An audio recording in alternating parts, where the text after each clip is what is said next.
It's no secret that when AirPods were introduced, they completely took the true wireless market by storm and actually probably popularized the entire category. There were true wireless earbuds before AirPods, but people kind of saw them more as a gimmick, whereas AirPods completely took it to a new level and brought it to a general market. There's loads of people where if you show them a true wireless earbud of any kind and ask them what it is, they'll use the term AirPod for it because they actually don't know the difference. It's safe to say they've solidified themselves as an iconic piece of technology, and definitely a huge stepping stone to where true wireless is today. And they also kind of became their own social icon. Like if you had AirPods, you were cool, I guess. And if you had off-brand or another brand of true wireless earbuds, you were seen like you were trying to have AirPods, but you just didn't have the money for them. And it almost labeled you as poor. And obviously with the massive boom they created, tons of companies tried to copy them, and they sometimes tried to imitate the look of AirPods, imitate the feel. Some of them tried to go their own way with it. And as hard as these companies tried, they could not beat the standard that was AirPods. A lot of the time these companies had to make sacrifices,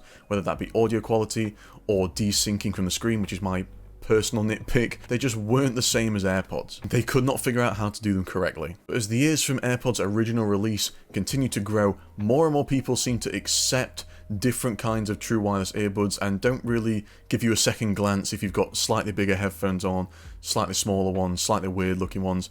They're more accepted now, and with that a lot of people are buying cheaper earbuds. So let me just talk about a few examples of how this true wireless market has evolved beyond AirPods. These are Lenovo LP40s. There's some true wireless headphones from Lenovo, obviously. They look identical actually to AirPods 3. These were £3. Now they usually retail for about £16, but with this whole new TikTok shop feature and quite a few sales in other places, you can get these for as cheap as £3. And honestly, when I received these, because I got them for free, I was blown out the water just because they actually work and they don't sound half bad. Literally £3 is cheaper than a coffee, and these things are decent. They literally even have Type-C charging, and they have about 12 hours of battery life for the case, which isn't bad for £3. And look how tiny they are. These just go to show how true wireless has become a lot cheaper over the past couple of years. Now let's talk about my personal daily driver, the Xiaomi Mi True Wireless Basic 2s. I don't know, it's a weird name. But these, as you can see, are a lot bigger than your traditional AirPods. They're quite a bit thicker. They also have flat stems as well, which I personally prefer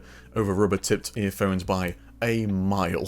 These things have about 20 hours of battery life and they cost about £25, and I've been using them non-stop. They are actually amazing quality for the price, including sound quality. The sound quality is pretty decent, and I'm not an audiophile by far, but they are definitely fine for music, and there's absolutely no desync between the screen and what you're listening to. They are amazing for the price. And now let's talk about some earbuds that actually tried to compete against the AirPods Pros and AirPods 3 and actually do it. These are the Huawei FreeBuds Pro. I've taken them on a few train journeys over the past couple of weeks, and let me tell you, these things are insanely good, and I'd even argue better than the AirPod Pros. I don't personally own any AirPod Pros, but I've watched a ton of reviews on this thing, and pretty much all of them say that they're either on par or better than AirPod Pros. They've got tons of battery life, Type-C charging, they look really nice, they're pretty tiny, they've got awesome sound quality, like really good sound quality, and they've got active noise cancellation, and even an awareness mode, which is their version of transparency mode. Pair that as well with the fact that these have the same pinch controls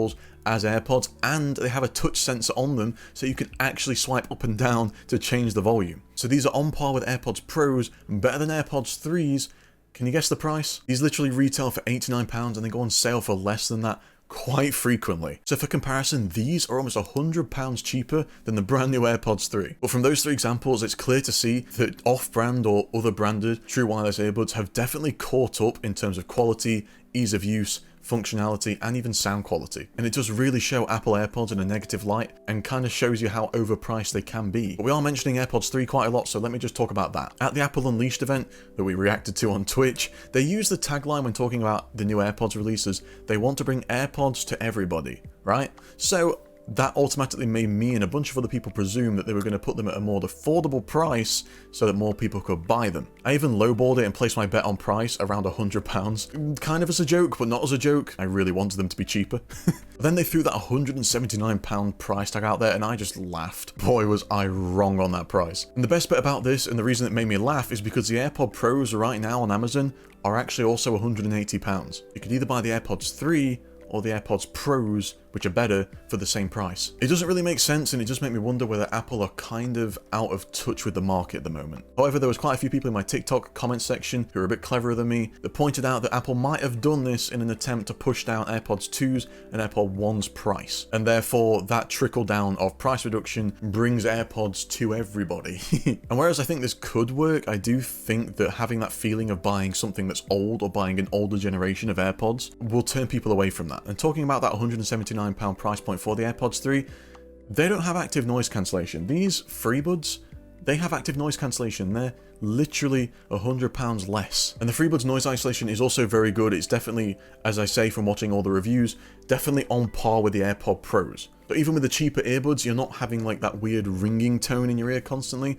They actually do it well. So when I say I think AirPods are dead, I don't mean from a general consumer point of view. A lot of people still see AirPods as the most reliable and the only way to go if you're having true wireless headphones. However, there are many more people starting to wise up to the fact that these cheaper earbuds are actually not that bad. And the fact that big brands like Samsung and Huawei and other companies have done their own versions of AirPods kind of helps to put that trust in the market that AirPods are not just the only way. And in fact, about 2 weeks ago when I was on the train, I actually saw more off-brand or cheaper headphones than I did AirPods. I think I saw 2 AirPods, but I saw probably 5 or 10 people wearing the sports style, you know, rubber-tipped headphones. It's always nice to see a market like this getting cheaper and cheaper and becoming even more accessible to those who don't have the money for something like AirPods. And the fact that people also lose their AirPods or true wireless earbuds a lot also means that buying cheaper means it's cheaper to replace. Personally, I haven't lost a single earphone, but I'm waiting for that day for it to happen, so I'm sure I'll feel the absolute sense of dread when it does happen. And part of the reason I also think that these cheaper earbuds have taken so long to catch up with the general market is because a lot of companies were prioritizing sound quality. However, they would sacrifice the functionality, so you'd have constant disconnections, you'd have desync issues, and it took a while for companies to wise up to the fact that functionality and ease of use is probably actually more important than sound quality. But especially with these £3 true wireless earbuds, I really can't wait to see what the market brings us in the future and how companies are going to put more advanced technology into the cheaper earbuds. You guys can let me know in the comments down below if you disagree with me. Do you think AirPods are dead? Why do you not think they're dead? Etc. And if you guys did enjoy this video, I know I say this every time, but I'm going to start trying to upload on YouTube more often, so a sub to the channel will be greatly appreciated. And it goes without saying a like on the video and a comment maybe would be also greatly appreciated. Also, if you guys fancy talking tech with me in real time, then I stream on Twitch every so often. I kind of don't have a schedule anymore, but you guys can feel free to follow me on there. And that's it for today's video, so I'll catch you guys in the next one. Bye bye.